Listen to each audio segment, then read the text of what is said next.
안녕하세요. 그리스학 831학원의 원장 남덕우입니다. 자, 오늘은 대륜고 2학년 내신 분석을 해보도록 하겠습니다. 22년도 1학기 중간고사 내용이었고요. 요 내용은 이제 수원 파트에서 이제 출제가 되었는데 어떤 내용으로 어떻게 시험이 나왔는지 꼼꼼하게 분석을 해 드릴 테니까 다음 기말고사에서 조금 더 참고를 하셔서 잘 보시기를 바라겠습니다. 첫 번째, 단원별 분석표부터 보도록 하겠습니다. 시험 범위가 지수 로그부터 시작을 해서 삼각함수 그래프까지 총 4개 단원이 이제 출제가 되었고요.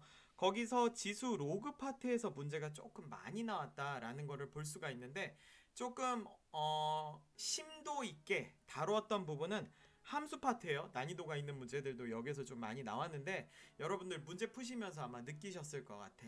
지수로그 파트는 그래도 약간 무난하게 풀 수 있는 문제들로 구성되어 있고 함수 파트에서 좀 빡셌다 라는 이야기를 할 수가 있겠습니다. 자, 시험 정보로는 그냥 출판사 요거 미래엔 하나 있었다라는 거 참고해 주시면 좋을 것 같고요. 다른 것들 참고할 만한 사항들이 크게 있지는 않네요. 시험 문항별 상세 분석인데요. 1번부터 해서 단답형 6번까지 문제수는 뭐 그렇게 많지는 않은 것 같은데 많지 않아야 되는 이유가 있죠. 난이도가 높아요. 객관식이 끝날 무렵에 대해서 난이도 높고 서술형 부분, 단답형 부분에서 또 난이도가 높고 서술형 부분에서는 그래도 그렇게 난이도를 높게 내지는 않았네요. 선생님들이 좀 서술하는 데 따라서 약간 그 뭐라 그러지? 스트레스를 주지 않으려고 노력을 하신 건가? 약간 그 정도로 그냥 받아들여야 될 것 같아요. 보통은 그래요. 단답형에서 이제 문제를 난이도를 좀 높게 내고 찍을 수 있는 문제에서 높게 내는 게 일반적이에요. 만약에 서술형에서 난이도 상난이도 내버리면은 점수 못 얻어갑니다. 자, 그거에 대한 약간 방지책이라고 생각을 하시면 되겠습니다. 시험 범위와 단원별 문항수는 아래에 있는 내용 그냥 간단하게 참고만 해주시면 좋겠습니다. 주요 출제 파트입니다. 지수와 로그부터 해서 삼각함수 그래프까지 내는데 다른 학교와 거의 비슷한 시험 범위였다라는 거를 확인해 주시면 좋을 것 같고요. 지수 로그 단원의 문항수가 많기는 했지만 어쨌든 고난이도 문제들은 그 다음에 나오는 함수 파트에서 조금 많았다. 삼국함수든 지수로그 함수든 그 중에서 이제 비중 있는 어떤 문제들이 많았다라는 거 기억을 해주시면 좋을 것 같아요. 다른 학교도 그런데 함수 파트 문제 많이 냅니다. 여러분들이 이건 꼭 챙겨가세요. 그래프 그리는 거 많이 연습하셔야 돼요. 이상하게도 그래프 나오는 문제들 굉장히 좋아요. 수성구 선생님들. 여러분들도 그거 꼭 참고하셔서 문제 풀어주세요. 자, 그리고 전체적으로 풀이에 이제 요구되는 어떤 계산식이나 계산이 조금 복잡하거나 단계적으로 뚱뚱뚱 뛰어넘으면서 절차를 꼭 밟아야 되는 그런 과정의 문제들이 좀 많습니다. 타 학교 대비해서 어렵다라는 거 여러분들 아마 잘 알고 있을 거예요. 요거 감안하시면서 공부 열심히 하셔야 됩니다. 준비 잘 하셔야 돼요. 자, 단답형 서술형 요거 이야기 한번 해보도록 하겠습니다. 서술형 1번은 지수와 로그 단원에서 그냥 단순하게 식이 있을 때 로그 지수에 대한 어떤 정의나 식 상태를 좀 잘 활용해서 하나의 문자로 정리만 하면 뭐 어렵지 않게 풀 수 있었던 문제다라는 걸로 간단하게 짚고 넘어갈 거고요. 두 번째 이제 서술형 2번 같은 경우에는 2차 방정식의 개수 부분을 로그로 넣어놨어요. 그래서 계산 2번 하라고. 그렇게 이제 그냥 계산 2번 정도로 약간 계산 능력치 물어보는 문제였다 라는 걸로 생각을 해주시면 되고요. 서술형 3번도 크게 어렵지는 않았어요. 보통 두 개의 각도가 나와서 이 동경들에 대해서 일치한다, Y축의 대칭이다, X축의 대칭이다, 뭐 반대편에 있다, 180도 그런 내용들의 아이들 중 하나인데 이거 정의 처음 배울 때 좀 많이 쓰죠. 그래서 이것도 어렵지 않은데 생각보다 서술형 1, 2, 3번에 대한 배점이 좀 높았어요. 이거 공략 꼭 해야 된다라는 거 여러분들 기억하셔야 되겠습니다. 다른 문제보다 서술형 배점 높지 않으니까 꼭 공략하고 가라 라는 거를 강조드리겠습니다. 자, 단답형 4번 문제였습니다. 어쨌든 간 절대값이 포함된 지수로그 함수 그림 그리고 뭐 여러가지 어떤 형태에 있어서 B의 케이스 분류를 해야지만 그 A 플러스 B의 범위도 구하고 이제 답도 구할 수 있는 그런 내용의 문제였는데 난이도가 조금 높기는 했어요. 그 다음에 단답형 5번 같은 경우의 문제는 역함수 관계에 있는 그림을 잘 그려야 돼요. 어쨌든 여기서 이제 포인트는 역함수 관계에 있었다 그리고 그림을 잘 그린다.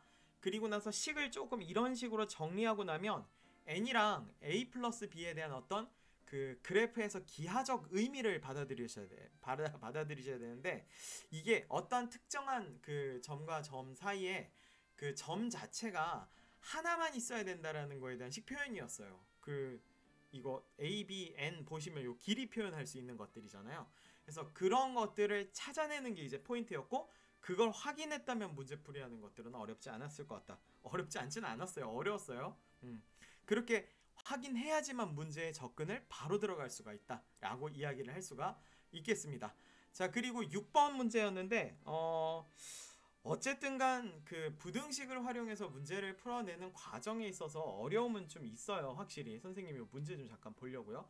그리고 최종적으로는 자연수 k의 개수를 fn이라고 할 때 뒤에 나오는 gn은 n분의 fn이라고 나와 있는데, 이 n에 대한 의미, 선생님이 문제를 풀다 보면 식의 모양이 독특하면 그 식이 갖고 있는 형태의 의미를 찾아내라 라는 거였는데, 이 문제도 그거를 찾아내야지만 빠르게 풀 수 있는 문제였다 라는 거를 체크해드리고 가도록 하겠습니다.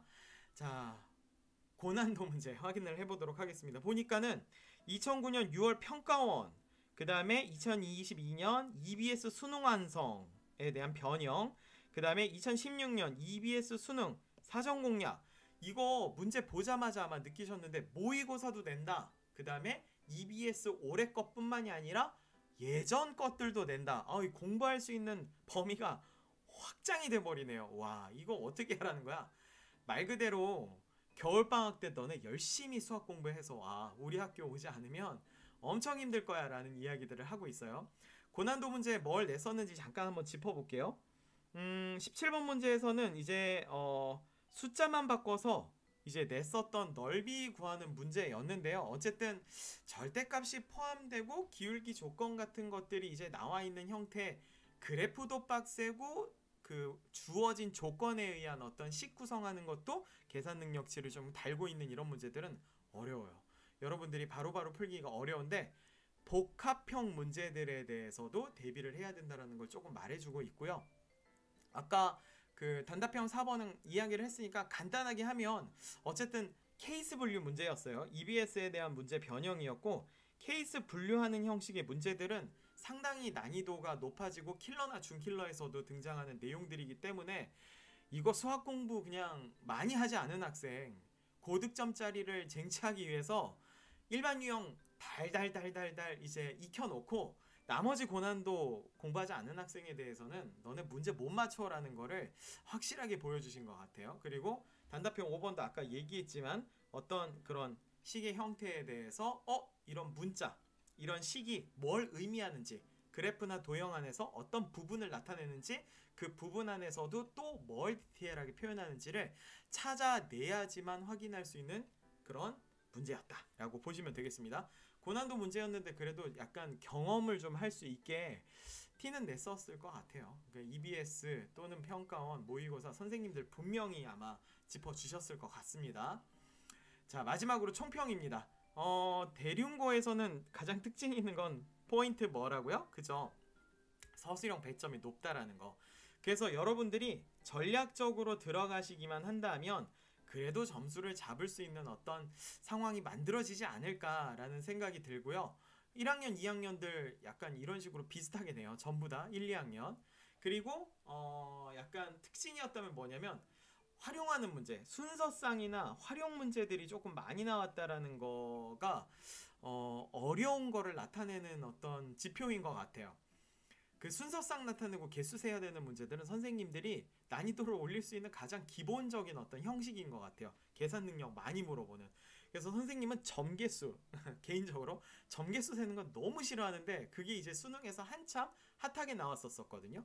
이제 이런 문제들을 선생님들도 좀 활용을 해요. 계속해서 이제 쌓이다 보니까 눈에 보여요. 문제집 보다 보면. 그런 것들에 대해서 여러분들이 좀 고민하셔야 돼요. 대륜고 학생 여러분들 어쨌든 좀 어렵게 내니까 그런 거 잘 좀 캐치를 해주셔야 될 것 같습니다. 자, 그렇다면 공부방해 학생은 어떻게 해야 되느냐? 풀이 순서 이거 시험 시간 배분하고 풀이 순서 조금 잘 체크해야 될 것 같아요. 왜냐면 서술형에서 문제 배점 자체가 높잖아요. 어렵지 않은데도 불구하고. 그럼 그런 거 공략해야죠. 그리고 선택형 문항, 그러니까 객관식 문항들 중에서도 뭐라 그러지? 그 문제풀이에서 상난이도가 이제 뒤에 배치돼 있다 보니까 내가 고득점 받기 위해서는 당연히 그쪽으로 들어갈 거 다 들어가야 되고, 이제 그런 것들이 다 끝나고 났어. 그럼 이제 단답형 이제 남은 거에 대해서 총력전 기울여 가지고 점수 뽑을 수 있는 만큼 어쨌든 시간 투자를 해야 된다라는 거를 이야기할 수 있을 것 같아요. 순서는 이래요. 서술형 공략하자. 그 다음에 그 객관식 집중하고, 그 다음에 마지막으로 이제 단답형으로 넘어가는 단계가 필요하다라는 걸 이야기를 했고요. 두 번째는 EBS랑 그 다음에 수능 완성, 수능 특강들이 좀 많이 이용됐기 때문에 최근뿐만이 아니라 한 몇 년도까지도 좀 우리가 문제 풀어보면은 분명 도움된다라는 이야기를 할 수가 있을 것 같습니다. EBS 문항 어쨌든 변형돼서 많이 나오기 때문에 챙겨야 된다라는 거를 마지막으로 한 번 더 짚어드리도록 하겠습니다. 자, 어쨌든 수학 어렵다라는 거 알고 들어오셨을 거예요. 그래서 연습들 많이 하셨을 테니까 그렇다고 해서 시험 점수 잘 나오지는 않죠, 여러분들. 연습을 거듭해야지만 잘 나옵니다. 절대적인 시간 부여와 반복적인 학습이 가장 기본이 돼야 되고, 성실하지 않은 학생들은 수학 못 봅니다. 대륜고에 들어오신 만큼 여러분들이 수학 시간 투자 많이 하시기를 바라고, 또 문제가 어렵다 보니까 이런 대비 문제를 잘 잡아주는 저희 그리수학 같은 학원으로도 많이 오셔야 되겠습니다. 많이 오시면 여러분들 점수 올리는데 분명히 도움이 될 거다라는 거 말씀드릴 수가 있겠습니다. 자, 이 내용 바탕으로 해서 우리 기말고사 준비 잘 해주시기를 바라고요. 영상 듣느라 수고하셨고, 남은 시험도 화이팅 하시기를 바라겠습니다. 수고하셨습니다.